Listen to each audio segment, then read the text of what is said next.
आणि आता एक विशेष बातमी। पुण्यामध्ये गाजलेल्या Porsche car hit and run या प्रकरणामध्ये अल्पवयीन आरोपीला संज्ञान समजून त्याच्यावरती खटला चालवावा अशी मागणी पुणे पोलिसांनी बालहक्क न्याय मंडळाकडे केलेली होती। पण 5 सुनावण्या झाल्यानंतर या अर्जाला बालहक्क न्याय मंडळाने केराची टोपली दाखवली आहे। बघूया।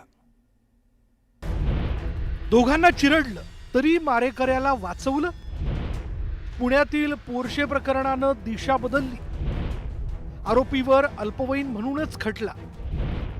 बालहक्क न्याय मंडळाचा पोलिसांना झटका। पुण्यातील बड्या बांधकाम व्यावसायिकाच्या मुलानं येरवडा पोलीस ठाण्याच्या हद्दीत भरधाव वेगानं पोर्शे चालवून अनिश अवधिया आणि अश्विनी कोस्टा या तरुण तरुणीला धडक दिली होती। इतक्या वेगानं ही धडक बसली की दोघांचा यात मृत्यू झाला होता। मद्यपान करून नशेत कार दामटवणारा हा आरोपी अल्पवयीन असल्याचं समोर आलं होतं। पण त्याची कृत्य पाहता त्याच्यावर संज्ञान म्हणून खटला चालवण्याची मागणी होऊ लागली। त्यानुसार पोलिसांनी अल्पवयीन आरोपीला हा संज्ञान समजून खटला चालवायची परवानगी बालहक्क न्याय मंडळाकडे मागितली। पण ज्या बालहक्क न्याय मंडळानं आधी निबंध लिहून या आरोपीला जामीन दिला होता, त्याच बालहक्क न्याय मंडळानं प्रकरण काहीसं शांत झाल्यानंतर पोलिसांच्या अर्जाला केराची टोपली दाखवली आहे। ज्युव्हेनाइल जस्टिस बोर्ड जे आहे त्या ज्युव्हेनाइल जस्टिस बोर्डाने आज निकाल दिलेला आहे आणि हा खटला किंवा ह्या मुलाची जी काही केस आहे ती अडल्ट सिस्टीमकडे म्हणजे प्रौढ न्याय यंत्रणेकडे चालवण्याच्या योग्यतेची नाही अशा पद्धतीचा निकाल देण्यात आलेला आहे।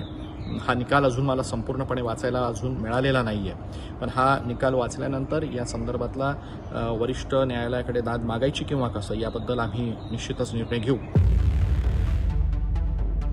बालहक्क न्याय मंडळाच्या निर्णयानुसार आता आरोपीवर अल्पवयीन म्हणूनच खटला चालवला जाणार आहे। त्यामुळे या आरोपीला कठोर शिक्षा होण्याची शक्यता मावळली आहे। त्यामुळे बालहक्क न्याय मंडळाच्या या निर्णयामुळे आरोपीला मोठा दिलासा मिळणार आहे। हॉटेलमध्ये बसून मित्रांसोबत दारू पिणं, त्यानंतर बेदरकारपणे कार चालवून दोघांना चिरडणारा 17 वर्षांचा आरोपी अल्पवयीन असला तरी त्याचा गुन्हा साधा नाहीये। किमान याचा तरी विचार होणं गरजेचं होतं। पण आधी निबंध आणि आता पोलिसांची मागणी धुडकावत एक प्रकारे या आरोपीची पाठराखण तरी केली जात नाही ना, अशी चर्चा आता सुरू झाली आहे। त्यामुळे बालहक्क न्याय मंडळाच्या या निर्णयावरूनही नव्या चर्चेला तोंड फुटण्याची शक्यता नाकारता येत नाही। पुण्याहून वैभव सोनवणेसह ब्युरो रिपोर्ट, न्यूज 18 लोकमत।